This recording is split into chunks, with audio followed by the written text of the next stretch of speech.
Hello दोस्तों, pastry and cake slice की class की एक और रेसिपी आज मैं फिर से शेयर करने आई हूँ।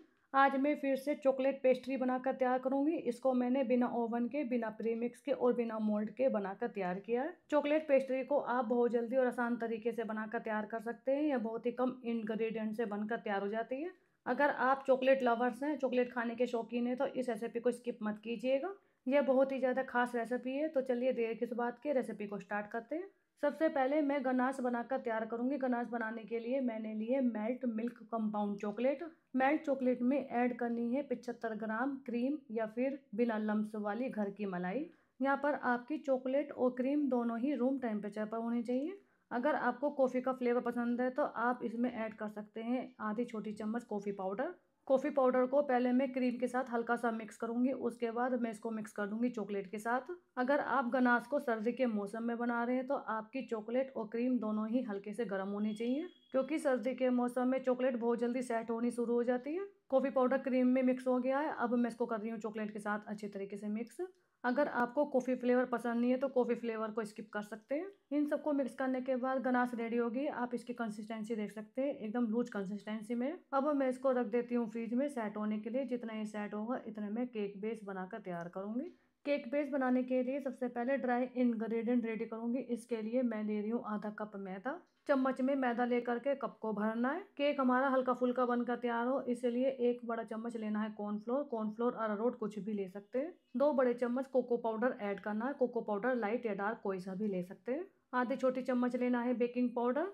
बेकिंग पाउडर से केक बेस में बहुत ही अच्छी फुलावट बनकर आती है। इसके बाद इसमें ऐड करना है 1/4 छोटी चम्मच बेकिंग सोडा। बेकिंग पाउडर और बेकिंग सोडा बहुत ज़्यादा पुराने समय के रखे हुए नहीं होने चाहिए। केक बेस की मिठास को बैलेंस करने के लिए आधी चुटकी नमक। बेकिंग पाउडर और बेकिंग सोडा बंद डिब्बे का कोई सी भी ब्रांड का ले सकते हैं। सारे ड्राई इंग्रेडिएंट को छानने के बाद इन सबको करना एक बार अच्छे तरीके से mix. Baking powder baking soda अच्छे से मिक्स हो जाना चाहिए।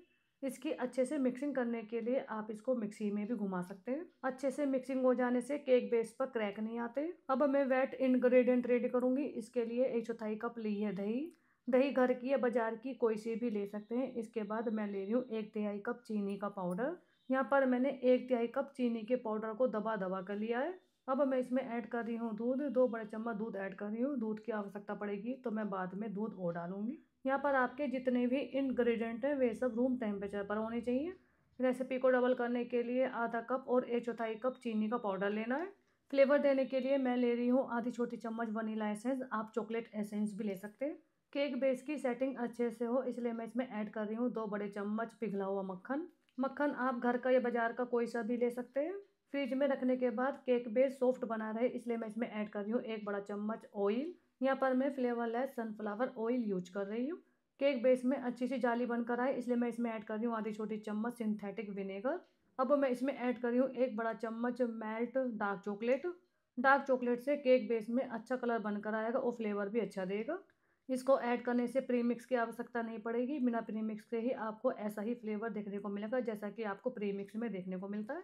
यहाँ पर मैंने बटर और ऑयल दोनों लिए हैं। आप यहाँ पर एक को स्किप कर सकते हैं। आप यहाँ पर टोटल बटर या फिर टोटल ऑयल ले सकते हैं। दही ऐड करते समय दही आपकी बहुत ज़्यादा खट्टी नहीं होनी चाहिए।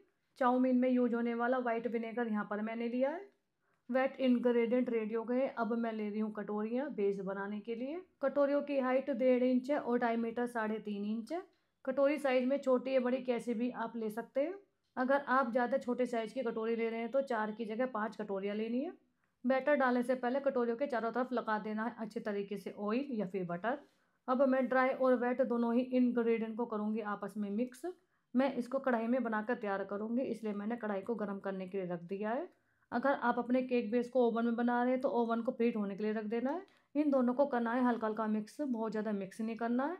दोस्तों आजकल बहुत सारी ऑनलाइन कुकिंग और बेकिंग क्लासेस चल रही हैं। उन सभी क्लासेस को देखने के लिए आपको खर्च करने होते हैं बहुत सारे रुपए पैसे, लेकिन आप उन सभी कुकिंग और बेकिंग क्लासेस को हमारे फ्री कुकिंग चैनल की प्लेलिस्ट पर जा करके एकदम फ्री देख सकते हैं। उन सभी रेसिपी को देखने के लिए आपको रुपए पैसे खर्च करने की आवश्यकता नहीं पड़ेगी। मुझे बैटर थोड़ा सा गाढ़ा लग रहा है। मैं इसमें 1 बड़ा चम्मच दूध और ऐड कर रही हूँ। दूध कम या ज़्यादा लग सकता है, ये मैदा मैदा पर डिपेंड करता है कि आपकी मैदा कितनी पुरानी है कितनी नहीं है, या फिर आप मैदा खुली हुई यूज कर रहे हैं या फिर पैकेट वाली। दूध थोड़ा थोड़ा करके ही ऐड करना है। ये देखिए 1 बड़ा चम्मच दूध ऐड करने के बाद बैटर की कंसिस्टेंसी परफेक्ट हो गई है। केक बैटर न तो बहुत ज़्यादा गाढ़ा और नहीं बहुत ज़्यादा पतला होना चाहिए। अब मैं इस बैटर को डालूंगी कटोरियों में। बैटर से कटोरियाँ आधे से कम भरी हुई होनी चाहिए, यानी कि कटोरी का 1/4 हिस्सा भरा हुआ होना चाहिए और 3/4 हिस्सा खाली होना चाहिए। कटोरियों में बैटर डालने के बाद अगर आप इनको ओवन में बेक करना चाहते हैं तो आप इनको 170 से 180 डिग्री पर बेक करें। ऊपर की ग्रिल बंद, नीचे की ग्रिल चालू रखते हुए 15 से 20 मिनट के लिए इनको बेक करना है। लेकिन मैं इनको गैस पर बनाकर तैयार करूँगी। गैस पर बनाने के लिए मैं इनको रखूँगी कढ़ाई के अंदर। कटोरियों में बैटर डालने के बाद बैटर को कर देना है लेवल में।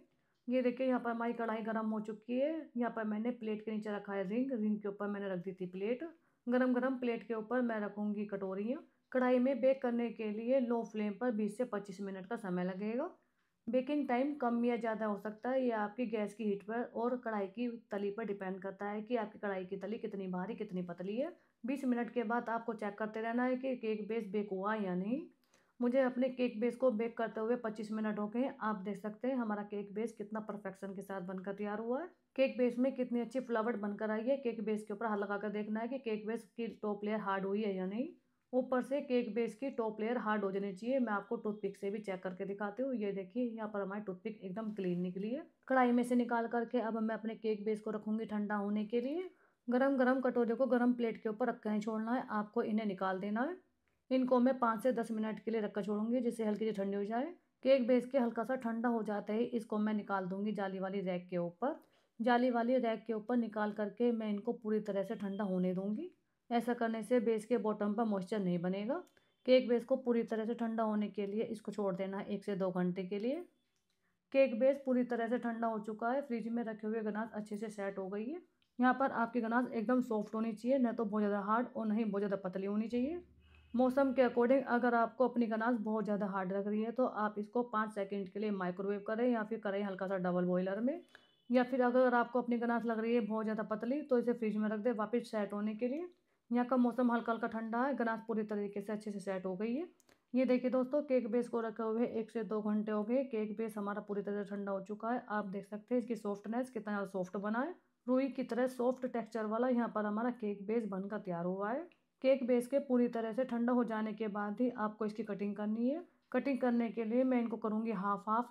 इसी तरीके से मैं चारों केक बेस की कटिंग करने वाली हूँ। केक बेस की कटिंग करने के बाद अब मैं केक बेस की करूँगी सोकिंग। सोकिंग करने के लिए 1 बड़ा चम्मच के करीब मैं ले रही हूँ गनास। इसमें ऐड करना है 3 बड़े चम्मच गर्म पानी। गर्म पानी और गनास को करना है आपस में मिक्स। आप यहाँ पर गनास की जगह चॉकलेट सिरप भी ले सकते हैं। चॉकलेट वाटर बनाने के बाद इससे करनी है केक बेस की सोकिंग। चॉकलेट के पानी से सोकिंग करने से केक बेस में बहुत ही अच्छा फ्लेवर बनकर आएगा। एक केक बेस के ऊपर 1 से 2 चम्मच के करीब चॉकलेट वाटर से मैं इसकी सोकिंग कर रही हूँ। सोकिंग करने के बाद मैं फिर से ले रही हूँ 2 बड़े चम्मच के करीब गनास। इस गनास को हल्का सा मेल्ट कर लेना है माइक्रोवेव में या फिर डबल बॉयलर में। 5 सेकंड के लिए माइक्रोवेव में गर्म करने के बाद अब मैं इस चॉकलेट गनास को डाल रही हूँ केक बेस के ऊपर। केक बेस के ऊपर डाल करके मैं चॉकलेट की दूंगी एक पतली सी लेयर।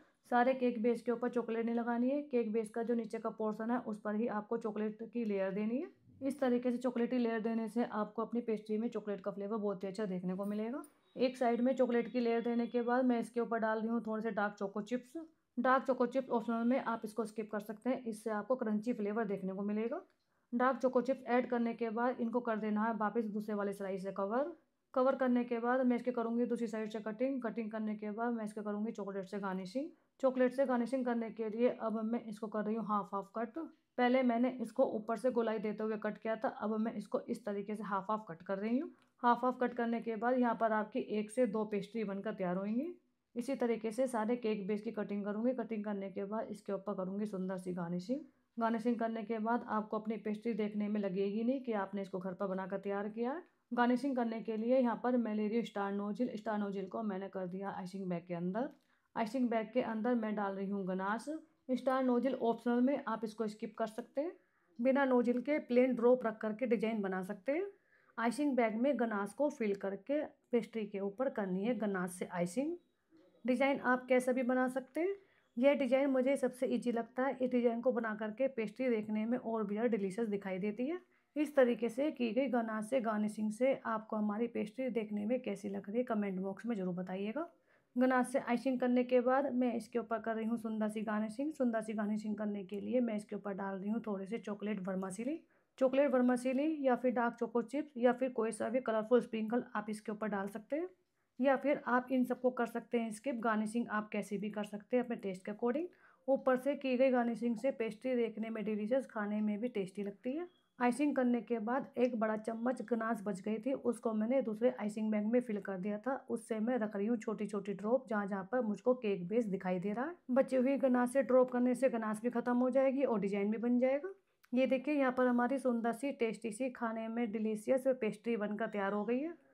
महंगी महंगी पेस्ट्री खरीदने की बजाय आप घर पर टेस्टी टेस्टी आसान तरीके से पेस्ट्री बनाकर तैयार कर सकते हैं। इतनी ज़्यादा सॉफ्ट और खाने में डिलीशियस बाजार जैसी पेस्ट्री बनकर तैयार हुई है, वो भी एकदम यूनिक तरीके से। चॉकलेट का फ्लेवर तो इतना अच्छा गजब का आ रहा है कि आप बाजार की पेस्ट्री खाना भूल जाओगे। तो देर मत कीजिए, चॉकलेट पेस्ट्री को झटपट घर पर बना डालिए। इस पेस्ट्री को एक बार बनाने के बाद आप इसे बार बार बनाना पसंद करोगे। रेसिपी पसंद आई है तो रेसिपी को लाइक शेयर करना ना भूलिएगा। चैनल पर नए हो तो चैनल को जरूर सब्सक्राइब कर दीजिएगा। इस रेसिपी के साथ फुल एंजॉय कीजिएगा। अगली रेसिपी के साथ मैं आपसे फिर मिलूंगी। नमस्कार दोस्तों, बाय बाय।